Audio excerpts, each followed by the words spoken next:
sobre um homem chamado José. E o texto que nós lemos, você percebeu que ele estava falando com os seus irmãos. Mas a fala dele é: não se preocupa porque vocês me venderam. Não se preocupem porque vocês me traíram. E ele fala: tudo isso que aconteceu, na verdade, foi Deus para abençoar a vida de vocês. E a gente vai entender um pouco mais isso aqui. José, ele era filho de Jacó. O diácono Marlon, né? Já falou um pouco sobre isso aqui. José era filho de Jacó. Ele era um de 12 irmãos. E no meio desses 12 irmãos, Deus o escolheu para dar continuidade ao projeto que o Marlon estava falando aqui, o projeto de Deus na vida de Abraão. Deus escolheu José para que esse projeto tivesse continuidade. Por quê? Porque essa família, a família de Jacó, e toda a terra naquele local passaria por um momento muito difícil, um momento de seca. E se Deus não levantasse alguém para, de alguma forma, gerar provisão para esse momento difícil que eles passariam, essa família morreria como muitas outras morreram. Mas quando Deus tem um projeto, a gente não perece por causa do projeto. Quando Deus tem um projeto, Ele sustenta a gente por causa do projeto. Então Deus chamou José, quando ele ainda estava na casa de seu pai. A forma como Deus começou a levantar José no meio dos seus irmãos incomodou eles. A forma como Deus começou a dar um certo destaque para a vida de José incomodou os seus irmãos. Eles não entendiam que aquilo ali era projeto de Deus. Eles não entendiam que Deus estava fazendo algo por eles mesmos. E por não entenderem, eles começaram a se opor à vida de José. José conta a eles um sonho que na verdade era uma revelação que Deus havia lhe dado, e eles não gostam do teor daquela revelação, daquele sonho. E por causa disso, eles começam a se levantar contra José, dizendo: e vamos ver o que será de seus sonhos. Mas eles não entendiam. Repita comigo: aquilo era projeto de Deus. José vai crescendo e Deus o levantando, até que chega um momento que, por causa do sonho, como eu disse, os seus irmãos resolvem matá-lo. Porque eles entendiam que havia sobre a vida de José uma preferência familiar. Vamos matar esse homem, vamos matar nosso irmão. E alguém fala: não vamos matar, que se a gente matar a gente não lucra nada, vamos vender. E, enfim, no final da história, venderam José. Pegaram o próprio irmão, jogaram num buraco, e quando uma caravana que ia para o Egito passava, eles pegaram José, tiraram do buraco e toma aqui, isso aqui é um escravo, vende no Egito. José foi levado para o Egito pelos seus próprios irmãos, vendido pelos seus próprios irmãos. Foi levado para o Egito e lá foi comprado por um homem chamado Potifar, que era um homem rico, e ficou como escravo na casa desse homem. Mas Deus abençoou José, porque Deus tinha um projeto. Eu vou repetir isso várias vezes, para você deixar isso na sua cabeça. Deus abençoou José na casa de Potifar, porque Deus tinha um projeto. Por causa do projeto, Deus prospera o trabalho de José. José agora começa a ser visto por Potifar e fala: rapaz, esse garoto é bom de trabalho. Quer saber? Vou botar ele para administrar minha casa.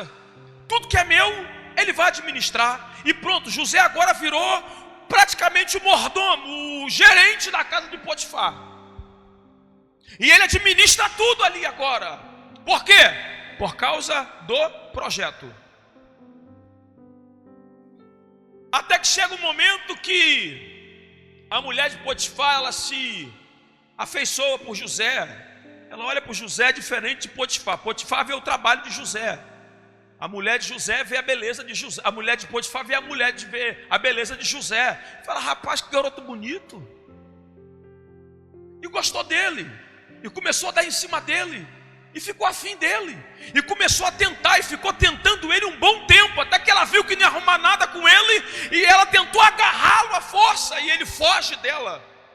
E nessa que ele fugiu, a roupa dele acabou ficando na mão dela e ela usou isso como prova de crime.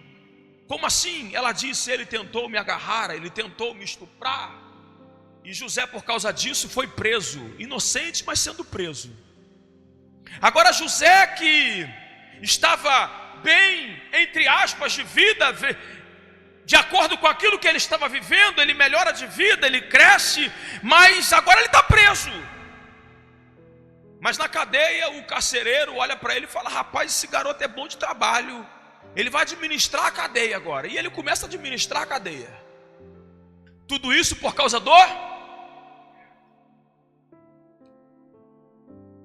Até que chega um tempo que entram dois prisioneiros novos, prisioneiros de Faraó. O padeiro de Faraó e o copeiro de Faraó, dois funcionários do império. Aí José está lá administrando a cadeia. O carcereiro falou: ó, cuida desses camaradas aqui, porque eles são um prisioneiro do homem. E ele está lá dando atenção a eles, cuidando deles. Até que um dia ele chega lá, eles estão diferentes, eles estão preocupados, estão esquisitos. Ele fala: o que houve? Ele: a gente teve um sonho estranho. E aí eles compartilham um sonho com José. E José, por causa do projeto, ele recebe interpretação do sonho daqueles homens. E ele entrega a interpretação dizendo: olha, você, padeiro, o teu sonho significa que você vai morrer. Você vai sair daqui a 3 dias, e quando você estiver diante de Faraó, ele vai mandar te matar. Mas você, copeiro, não, você também daqui a 3 dias vai sair, porém, você volta à sua função e vai continuar servindo diante do imperador de Faraó. E ok, aconteceu desse jeito. Tudo isso por causa do...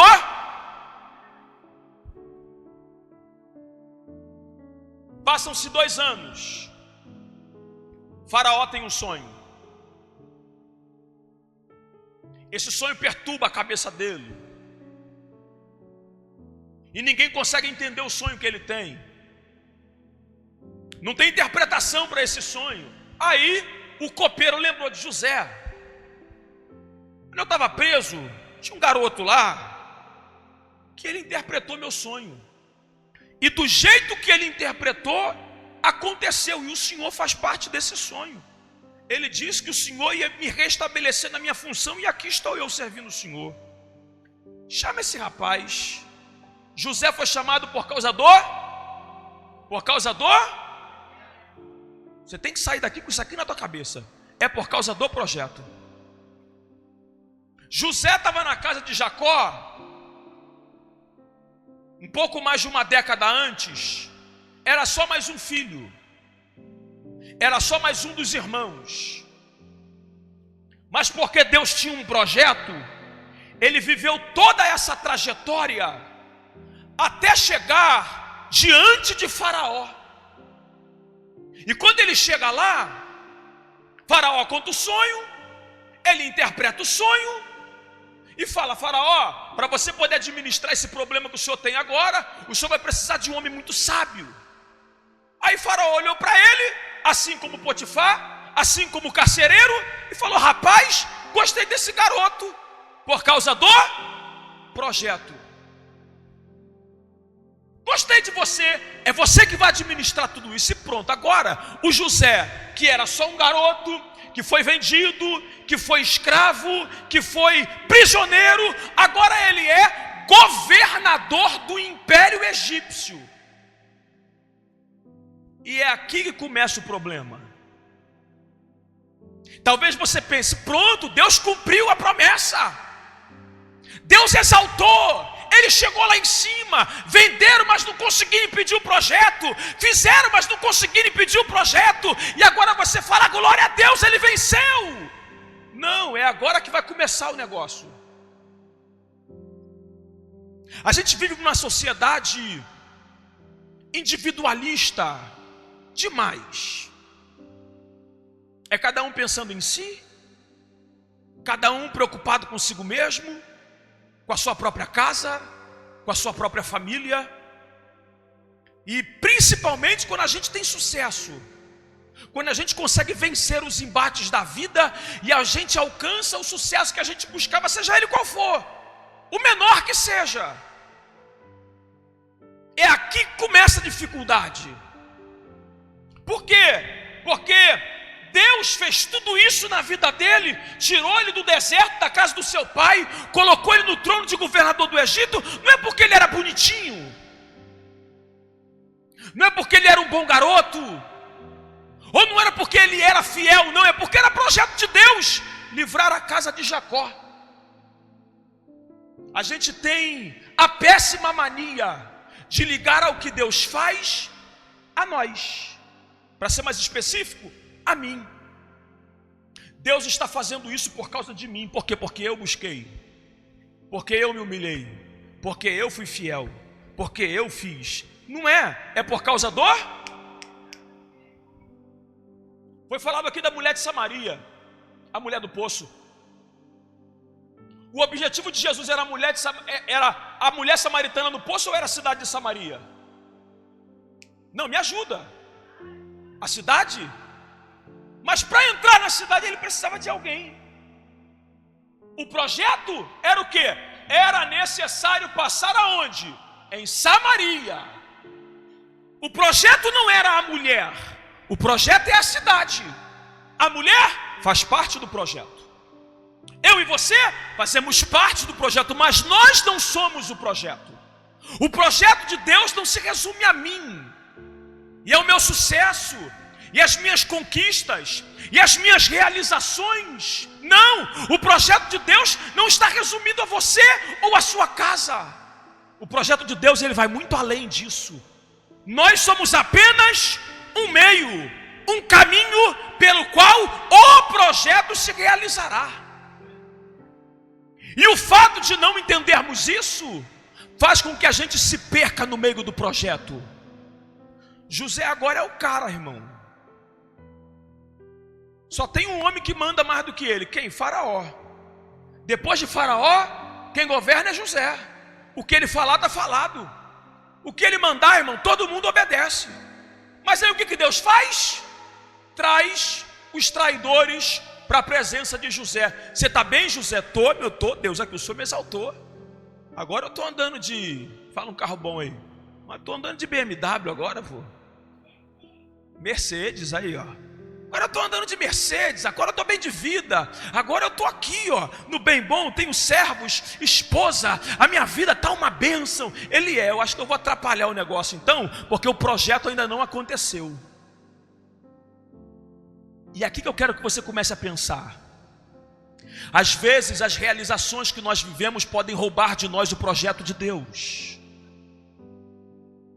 José viveu tudo isso, chegou ao trono, mas o projeto não se realizou ainda. Porque o projeto não era o trono do Egito. O projeto não era a exaltação de José. O projeto era a salvação da casa de Jacó. O projeto era Deus livrar da fome a casa de Jacó. Não era José ficar lá no bem bom falando, quem me traiu está lá na prova agora. Não. Deus nos levará a lugares que isso não tem nada a ver com a gente diretamente. Deus fará coisas em nossa vida que isso não tem nada a ver com a gente. Tem a ver com alguém, tem a ver com pessoas que nós nem conhecemos. José está lá vivendo a vida dele de boa, agora de patrão. Até que seus irmãos aparecem. E pronto, acabou a paz de José. Todo o sucesso dele não significava mais absolutamente nada. Toda a sua conquista agora foi reduzida a cinzas. Por quê? Porque os traidores estão diante dele agora. Só que o poder está na mão dele, não está na mão dos traidores mais. Quem está por cima agora sou eu, varão.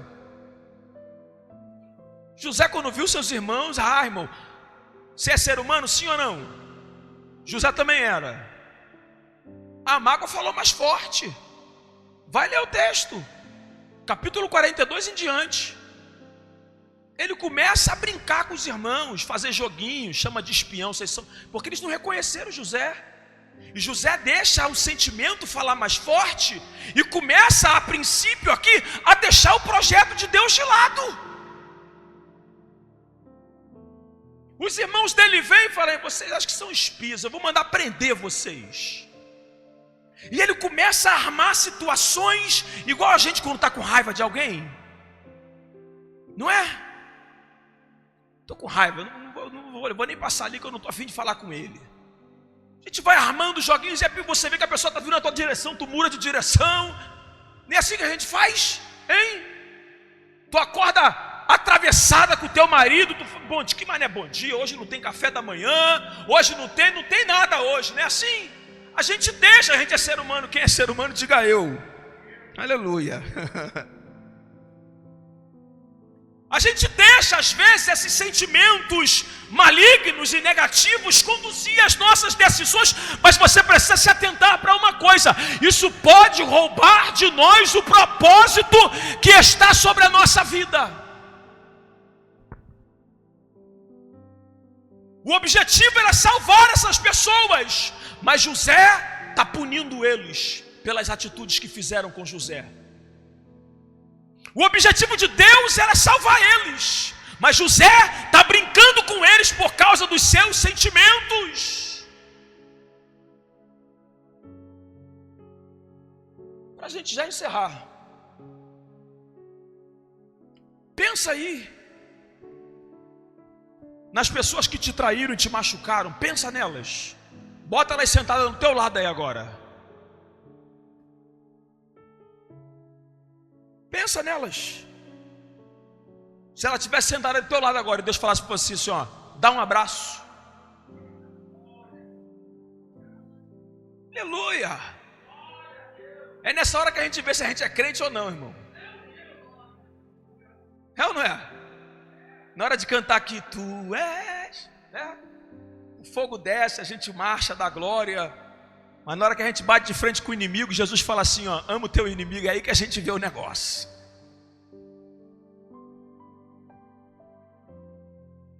José está diante daqueles que o traíram. E o desejo de Deus era salvar aqueles que traíram José. Sabe por que a gente não perdoa às vezes? Porque a gente não entendeu o propósito de Deus ainda. Porque o propósito de Jesus Cristo na cruz foi perdão, não foi exaltação de ninguém. O propósito de Jesus na cruz não foi me fazer alguém bem sucedido, foi perdão. Perdão para mim, pecador, miserável, que não merece nada. Independente de quem é, da conquista que tem, da classe social que ocupa, não interessa. Ele foi na cruz para salvar e perdoar miseráveis e milionários. Ele não vê a minha conta, ele não vê a tua conta, ele não está preocupado se você foi exaltado ou não, se você foi humilhado ou não. Ele quer saber se você hoje está disposto a liberar perdão para aqueles que te traíram.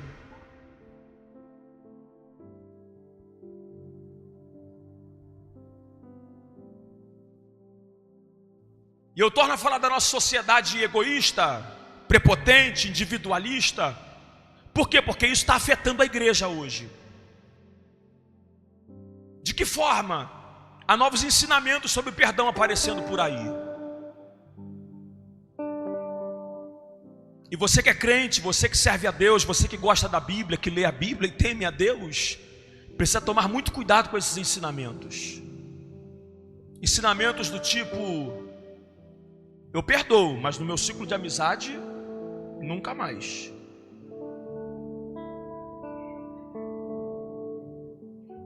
Eu perdoo, mas se eu fizer reunião de família, esse parente eu não vou chamar.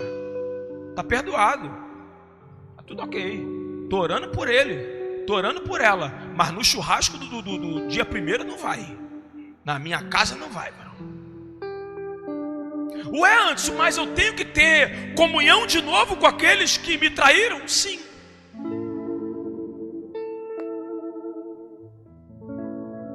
Disse Jesus Cristo,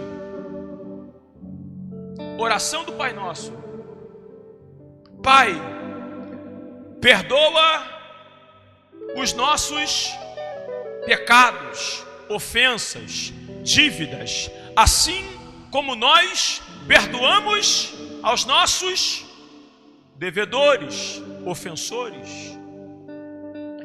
Da mesma forma, a gente vai de Deus, e a base de perdão de Deus para mim é o perdão que eu manifesto. Então, se eu olho para o Reginaldo e falo: Reginaldo, eu te perdoo, mas na minha casa você não entra, você imagina Deus olhando e falando isso para você também? Não, Anderson, eu te perdoo, mas na minha casa você não entra, porque o perdão é igual. A gente começou a inventar uma forma agora de perdoar, uma forma que eu não seja confrontado nas minhas angústias, na mágoa que eu carrego, no rancor e na raiva que eu tenho dos traidores. Não, irmão, é do mesmo jeito que Jesus nos perdoou. Ele olhou para você e não te julgou. Ele olhou para você e abriu a porta da casa. Muito mais, ele abriu a porta da casa do Pai, que é o céu. Ele falou: você está perdoado, independente do que você fez, independente do que você viveu, o perdão está liberado para você. Vinde, benditos de meu Pai.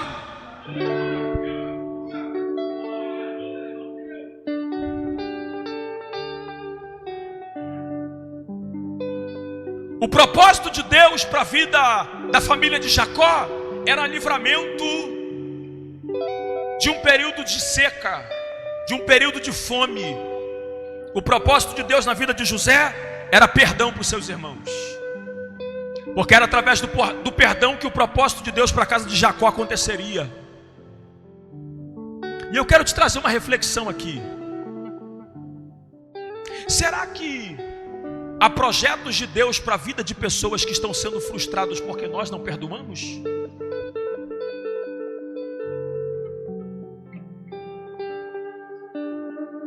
Há pessoas que só serão alcançadas por Deus através do meu e do teu perdão.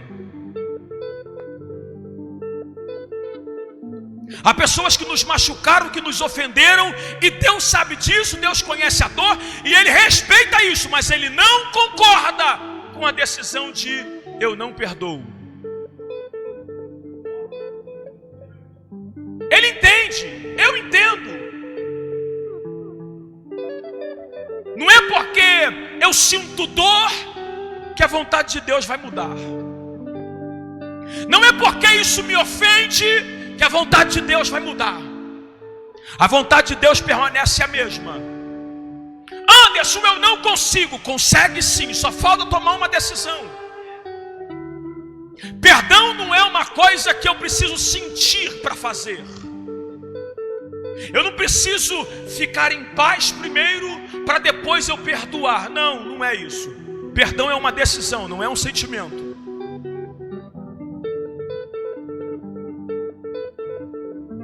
Perdão não é uma coisa para quem merece.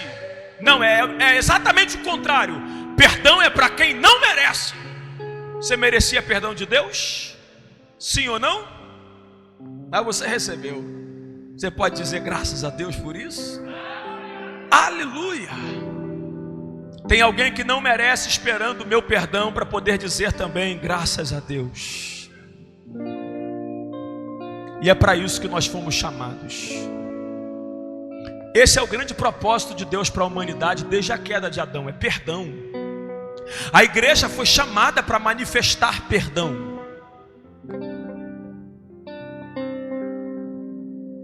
Fique de pé. Não permita que, passei quantos minutos? Passei 4 minutos, gente, dos 20, me perdoa, tá? Passei 4 minutos dos 20 que eu falei.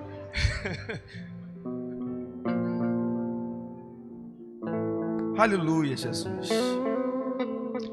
Não permita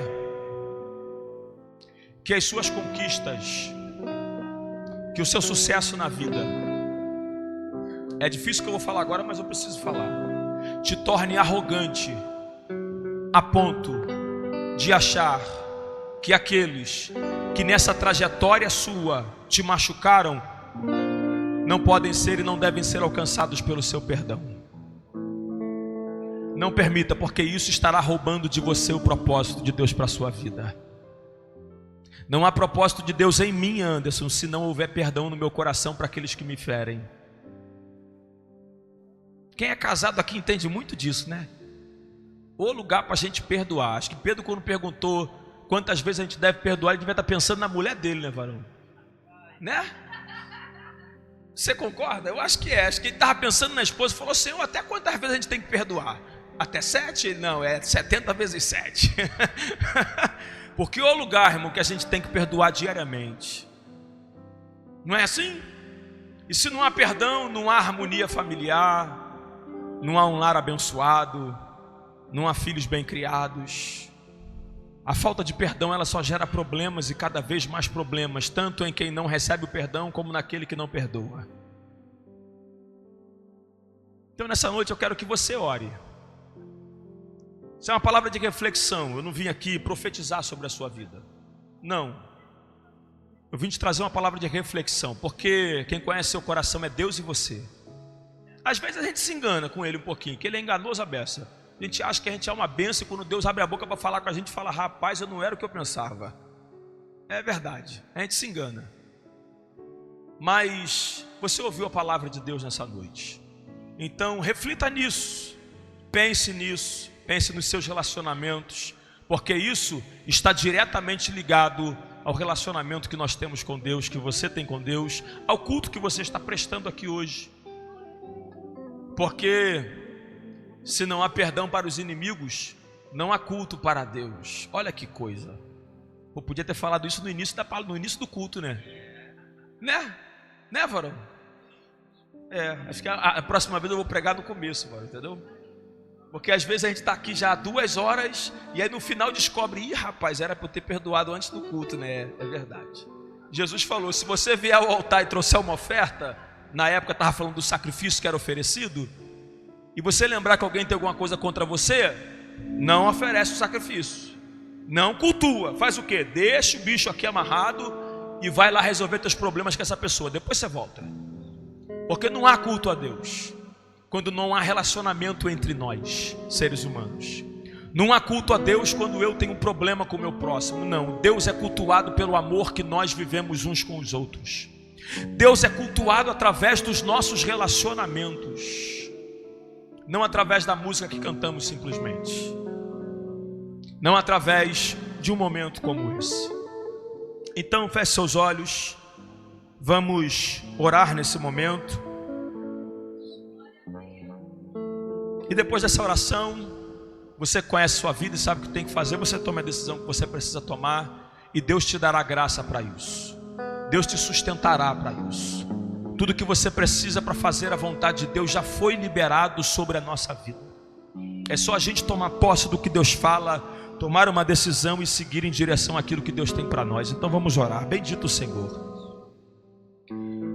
O Senhor é aquele que conhece o nosso coração e a dificuldade que temos, ó Deus, em nós mesmos. As lutas que vivemos dentro de nós, Senhor, os traumas que carregamos conosco, os relacionamentos que tivemos na vida com pais, parentes, amigos, família, trabalho. Ó bendito Senhor, Tu és aquele que sabe de todas as coisas, conhece as nossas feridas, conhece as mazelas que carregamos no nosso coração às vezes.